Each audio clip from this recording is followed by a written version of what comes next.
Estamos de volta. O programa Painel Livre de hoje está falando sobre o mutirão de castração de animais que acontece em Diamantina. E com a gente a Josefine, que é protetora dos animais, também a doutora Amélia, que é a veterinária do projeto. E a gente também está pela internet, pelo nosso site tvvalinet.com.br. Eu deixei uma pergunta no ar sobre a possibilidade de a predisposição de desenvolver câncer em animais castrados. Até onde isso é verdade ou isso é mito? Então, é o caminho inverso, né? Você, com a castração, você previne aparecimento de tumores e de câncer, tá? Temos aí um mito, uma informação que às vezes é muito desencontrada, tá? Até uns 10, 15 anos atrás, tinha-se a ideia de que a fêmea, a cadela ou gata, tinha que pelo menos dar uma cria para depois ser castrada, tá? Hoje já se sabe que se você fizer a castração antes do animal entrar no cio, você praticamente elimina a chance do animal desenvolver tumor de mama ou tumores de próstata lá na senilidade. Então não tem o período ideal para se fazer a castração, ou seja, algumas pessoas dizem que era um outro mito, né? De esperar a primeira cria para fazer a castração. Não tem isso? Não tem isso. Hoje em dia não tem. Já foi provado, tem as teses de mestrado e doutorado e análises hormonais e tudo mais, que isso não existe mais, né? Porque o desenvolvimento do câncer também tem a outra linha, tem a genética, né? Você fazendo a castração antes do animal desenvolver os hormônios, você praticamente elimina a probabilidade, mas isso não quer dizer que ele não vai ter, porque ele carrega aquela genética dentro dele. Se tiver que ter, vai ter. A castração, a eliminação daquela ebulição dos hormônios vai amenizar, vai diminuir. Muitos casos não apresentam, mas tem casos que apresentam, né? Josi, quais os cães, quais os gatos, né? Quais os animais estão sendo beneficiados aí pela castração? Então, voltando um pouquinho assim no que era o grupo, com essa mistura de mutirão, o grupo firmou as pernas a partir desse mutirão, né? Contando com a Amélia, que a gente se encontrou na vida, graças a Deus. Porque é uma veterinária, assim, que a gente bota muita fé. A gente se vê na estrada. A gente bota muita fé no trabalho, né? No amor que ela tem por isso e na competência, na experiência, assim, sabe? Então, houve o primeiro mutirão, a gente procurou, né, entender quem que poderia encaixar nessa realidade de Diamantina. Qual veterinário que poderia estar ali fazendo um trabalho tanto solidário como também profissional e que encaixasse juntamente desse grupo, que é um grupo que está crescendo, né? A gente tem aí mais de 20 membros hoje, quero mandar também um abraço para todo mundo. São pessoas muito importantes que estão nessa luta totalmente com o coração, não cobrando jamais nada por isso. E aí, a partir de então, que a gente, né, se juntou, se reuniu e começou a fazer essas ações de conscientização, de tentar conversar com o poder público para ver onde que estava a raiz do problema ali e planejando mesmo o que a gente poderia fazer, alguma coisa que iria radicalizar, né, e ir na raiz do problema mesmo. Porque não adianta ficar só enxugando gelo. E aí, então, surgiu o mutirão. Antes do mutirão, teve a universidade, né, o FVJM, com o movimento estudantil, que também deu uma força muito grande para a gente.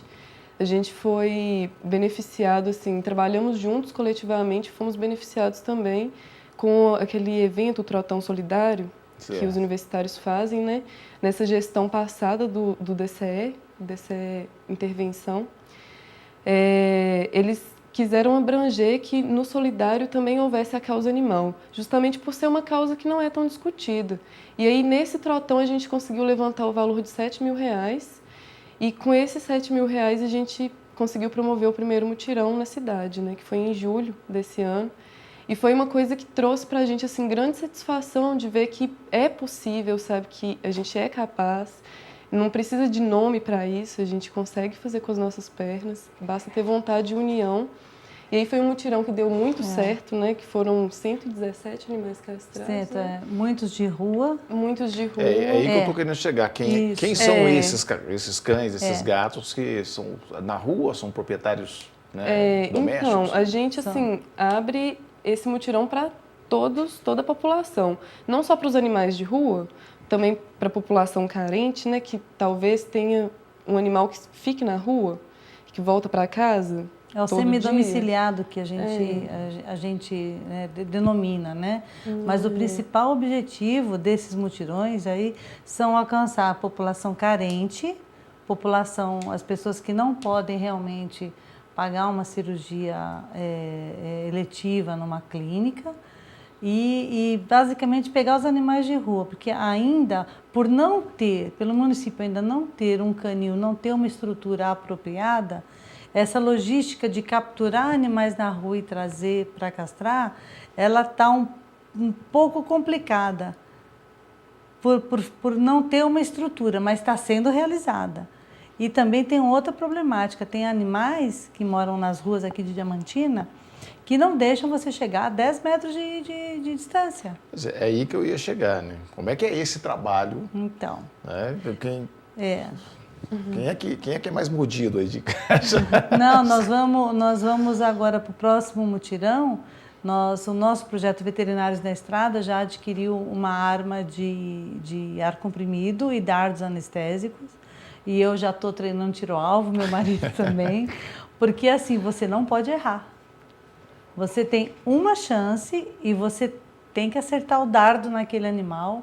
O anestésico que está no dardo é caro, porque é um anestésico papum, né? Ele custa quase mais de R$200 um frasco. Um frasco a gente consegue capturar um animal. Geralmente esses ariscos de rua têm em média de peso 20 quilos, 25. Então com um frasco que custa R$200, você consegue aí 4 animais. Então e você só tem uma chance. Então, ou com o dardo, com essa arma é um rifle, né? Ou zarabatana. Então, a gente tem que treinar muita pontaria. Não é assim, eu comprei a arma, então vou levar. Né? Até mostrei para a Josefine. Não, a gente tem que treinar, porque a gente só tem uma chance. Então, eu acho que o nosso projeto Veterinários na Estrada, e junto com outros que a gente já conhece que tem pelo Brasil, 2 ou 3 pessoas assim, que nós temos esse equipamento para a captura desses animais. Vocês recebem algum tipo de logística? Corpo de Bombeiros ou do município? Como é que é? Vocês vão... A gente vai... Vocês mesmos? A gente vai e a gente foi. E a gente faz assim, na medida do que vai sendo possível também, a gente não fica angustiado porque não deu para sobressair além do limite. A gente vai com as pernas que a gente tem, com muita fé e coragem mesmo. Não, e só assim, Adeno, muitas vezes não é nem por falta de vontade do Corpo de Bombeiros, da Polícia Militar, Polícia Ambiental, muito ao contrário. Eles estão sempre dispostos, né? O problema são assim, que os soldados, o pessoal que está lá à disposição, eles são subordinados. Então, eles não podem a gente chamar o bombeiro adora animal, ele não pode simplesmente assim deixar o quartel, entrar no carro e ir. Tem que ter toda uma hierarquia, tem toda uma burocracia, uma coisa assim à disposição, né? Mas isso a gente espera que aos poucos essa coisa vá diminuindo, porque a gente sabe de trabalhos em outras cidades, como o Conselheiro Lafayette, com a doutora Carla Sassi, que ela mobiliza a Polícia Militar, Bombeiro, Polícia Ambiental, Polícia Florestal, o que for, ela chama, tá lá. Mas é porque ela mostrou um trabalho sério, ela faz um trabalho sério. Né? Você disse, a gente vai com as pernas que tem. E quais são as pernas que vocês têm?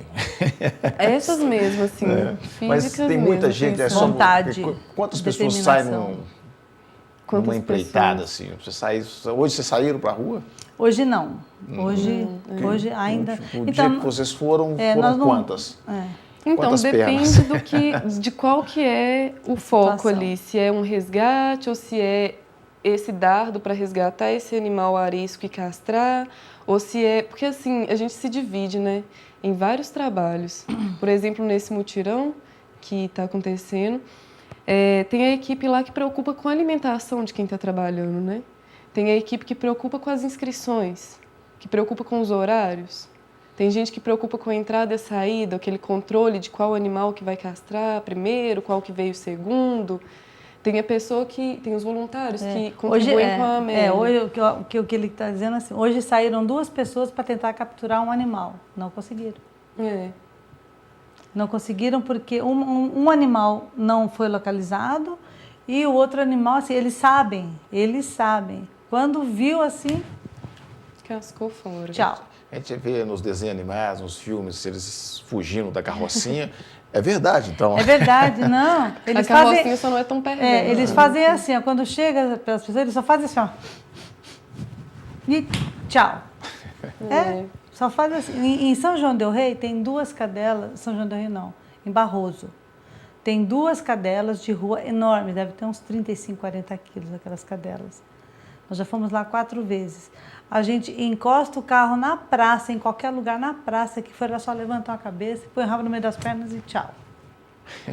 A gente tem que parar o carro na rua de trás, nós estamos até montando uma estratégia para capturar. Cada cria delas são 12, 15 na rua. Que loucura. É uma loucura mesmo. Bom, a gente está falando sobre o mutirão de castração aqui em Diamantina dos animais e a gente faz um rápido intervalo, voltamos em instantes.